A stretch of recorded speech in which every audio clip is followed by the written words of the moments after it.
I have 6 children and I've been married for 13 years. I currently work at Kaiser Permanente, where I'm a clerk in the surgery department for pre-op and post-op. After the age of 5, we moved to Wilmington, California. About a year after being back in California, my mom gave birth to my younger sister.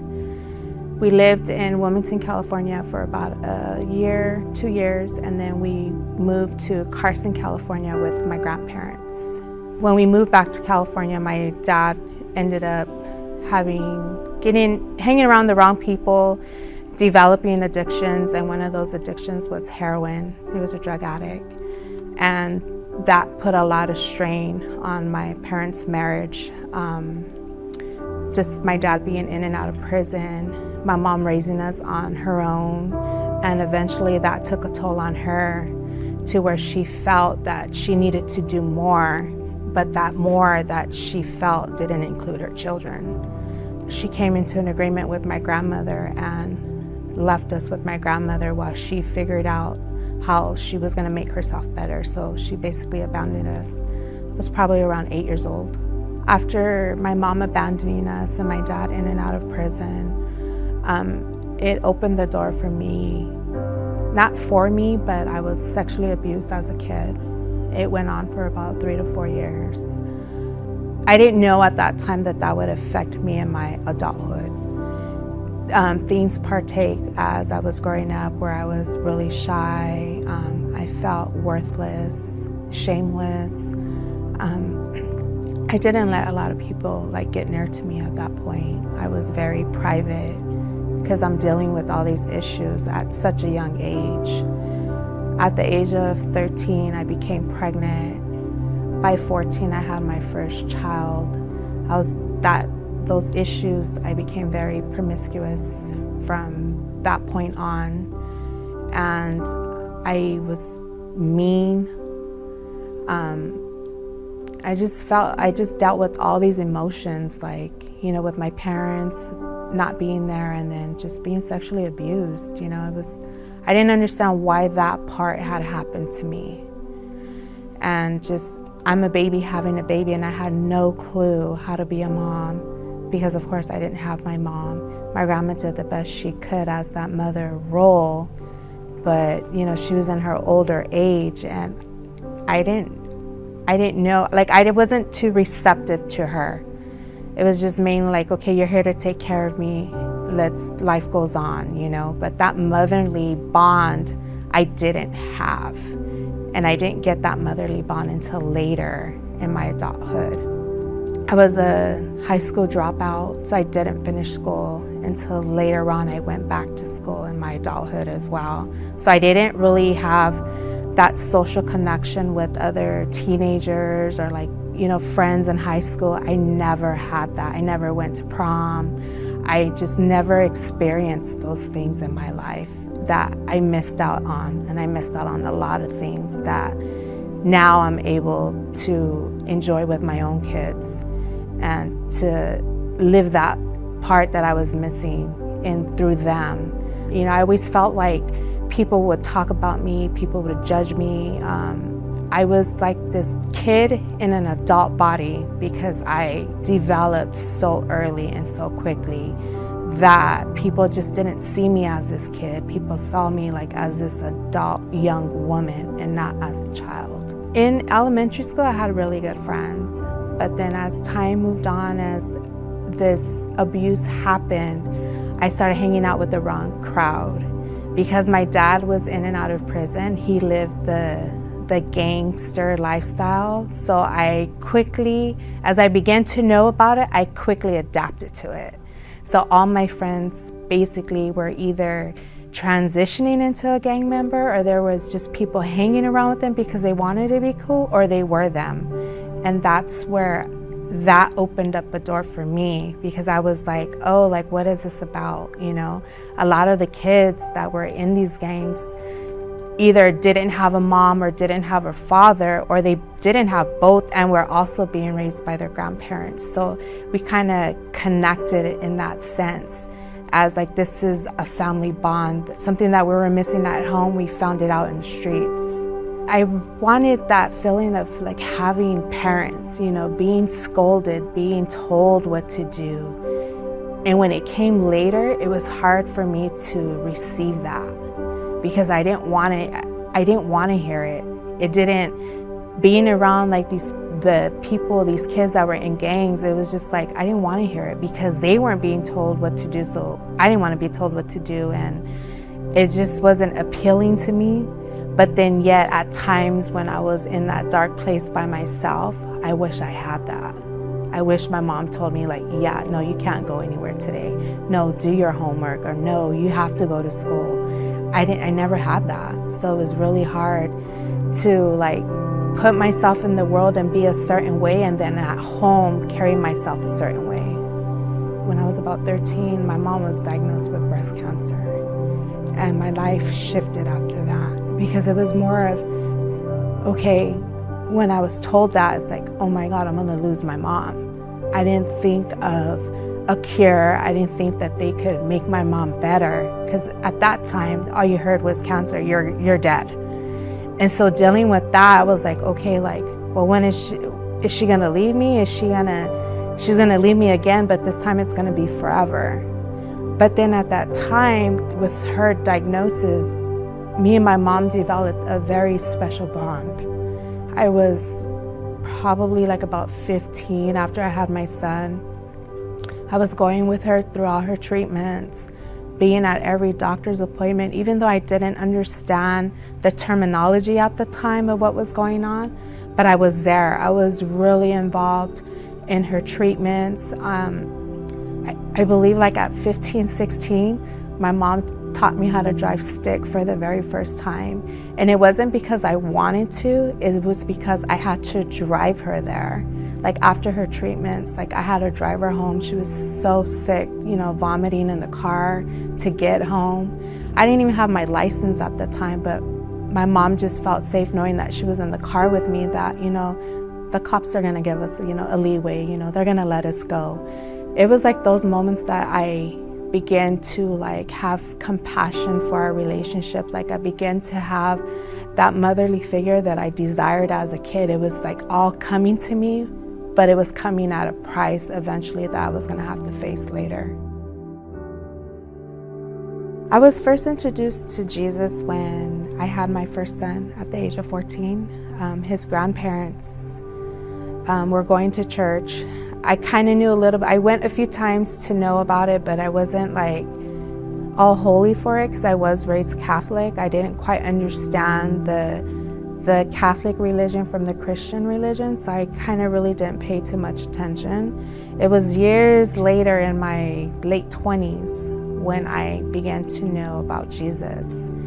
And how I came about knowing him was at the time, me and my husband now we're friends. We were talking, and he was entering his journey about, you know, salvation, going to church. So I heard about a good month about him being saved, and I'm like, okay, like, am I gonna get invited? Like, I was like hearing all his stories, and I wanted to know. And one day he was like, hey, like, do you want to go to church? I'm like, heck yeah, I want to know what you're feeling, you know, because he was telling me all the good things that he was experiencing, and I wanted that. So he invited me one day to come to church, and I came to Praise Chapel Paramount.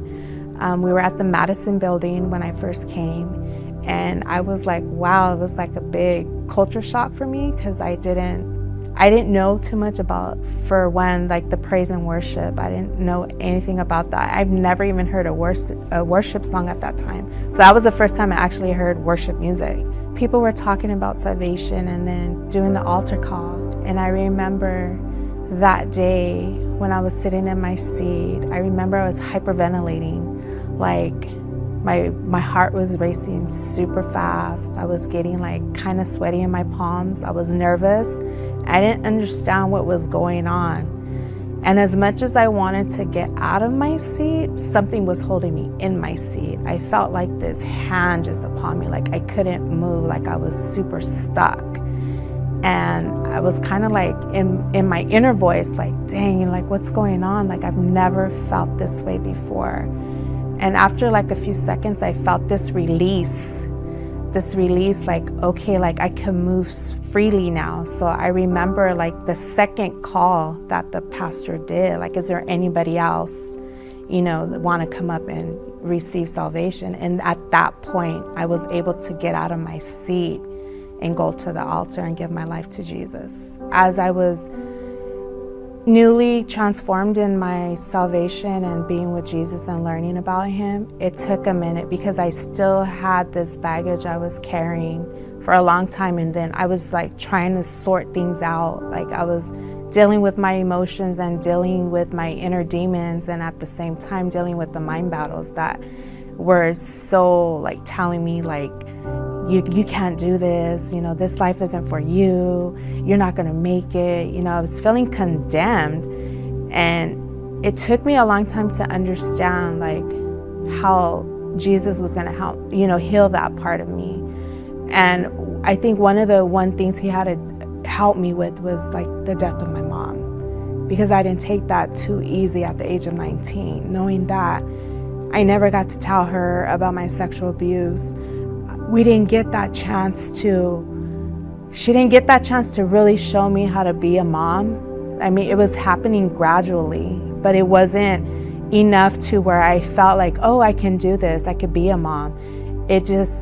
Life was happening so fast with her condition, and then being in remission, and then later on it coming back, and then ultimately taking her life.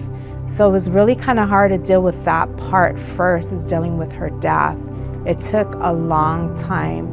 I believe when I got saved, it took about a good 7 years for me to really deal with that. And when I finally got over that, then God began to work dealing with the sexual abuse that I experienced as a kid. And those feelings began to come out. And every time that, as I was dealing with those issues, every time I would come to church and hear a sermon, whether it be from Pastor Omar or guest visitors, they were really hitting the spot, them not knowing that I was dealing with this inside. And then I'm like, how do you know? And it wasn't that they knew, it was that God knew, and God knew what I was dealing with. Years later, the person who abused me ended up being in the hospital sick. And people were telling me that this person was there, but they didn't even know what happened to me as a child. And those 2 days that they were like trying to get me to go, I was like, no, like I'm good. And they're like, no, you have to go. I'm like, no. I was fighting with them like, no, I don't need to go. And at that moment, like 2 days after that, the Holy Spirit was just like tugging on me like, you need to go. And I didn't understand. I'm like, what the heck? Like, why are you trying to put me in that spot again? So on the third day, I finally made it a point to went to go see that person in the hospital. And as I was like getting in that, like driving there, I'm nervous. Getting in the elevator, like I'm hyperventilating, like I kind of feel sweaty, clammy, like it almost felt like I didn't eat that whole day. And as I'm walking to the room, I'm just like, wow, like this person's really sick. And I'm asking them, they open their eyes and they see me like so stunned, like, what are you doing here? And I'm just like, that look that we both had towards each other, it was kind of crazy. Like we're both stunned that we were both in the same room after all these years. And this person really couldn't speak to me because they had a tube down their mouth. But I was, talking to them like, I didn't know how bad their condition was at that point. And so I was just asking questions like, do you know who I am? Their head was just nodding back and forth. It wasn't really their voice speaking to me, but they were nodding back and forth. One of the nurses came in, and that's how I knew how bad their condition was. And basically they were dying of cancer as well. And I was like kind of asking God on my way home, like, why did you bring me here? Like, what was it that you wanted me to see at that moment? And God didn't speak to me right away. It was like the next day went by, I made another visit, and I just saw this person deteriorating. And it kind of like all these bad memories actually turned in compassion for this person, because I knew in any day this person's gonna die. And I still didn't know at that point like what God was trying to teach me in all this. So by the third day, I found out before I even got to that person's room that that either that day or the next morning they were going to go home in hospice, because basically they were just going to be sent home to die. So I go in the room, and as I walk into that room, like this overwhelming like touch just hit me, and I was like feeling nervous inside. And then all of a sudden I just started weeping, and I was like, what the heck? Why am I crying? Like, why am I crying in front of this person? And now they're like not as coherent as they were the last 2 days. I'm speaking to them like, hey, you know, this is Rebecca, can you hear me? And they're just like slowly shaking their head. And I'm like, God, like, what am I to do? And I just remember whispering in their ear and just saying, I forgive you. And I was like, wow, like those words just came out so easily. And I remember weeping over them. I remember I prayed for them, just like, God, you know, either heal them or, you know, just let this time be a recovering point for them. You know, ease their pain, ease their pain. And then I remember just praying, and then I remember just God saying, when Jesus was on the cross, just saying, you know, forgive them for they don't know what they do. And I don't even know why I said that. Then I remember just walking out just like in tears. But at that moment, God released this heavy weight that I was like, wow, I almost missed this opportunity. Because God healed me at that point. For so many years, I was like, wow, like heavy. It was super heavy on me. I didn't know how to fix it. I didn't know like if I was ever going to be healed from this, because even though I was saved in church, serving God, every time like I would be in my seat, the enemy would just come against me. My mind battles, like sometimes I had to get up from my chair, go to the bathroom, pray over myself, because that's what I learned being a Christian. And then come back, altar calls, I'm on my knees, I'm crying, like, why am I dealing with this? But then after this time, I was putting two and two together. And I realized that God was preparing me for this moment. The moment that he was going to heal something in me, the moment that he was going to remove all the shame, the moment that he was just going to set me free, because nobody could set me free but him. So when I left that room that day, as I prayed and said those words, I was like, wow, like had I not listened to you, I would have never felt my freedom. I would have never gotten it. And at the same time, it was like, all the anger, all the shame, all the disappointment, all the things that the enemy was telling me in my head was literally gone, like gone. I felt so liberated that day, just leaving the room and just like, wow, God, like, I can't believe I almost missed this. No matter how hard I was fighting with myself for 2 days to come here, 3 days asking you why I'm here, and on that day, like, wow, like the weight was just gone. And now just talking about it and speaking about it, I don't carry that shame. Even though it's emotional for me, I don't feel that condemnation anymore. And people need to know that. You know, people need to know that that shame, it could be gone by just serving Jesus and allowing him to heal you, because he's the only one that can.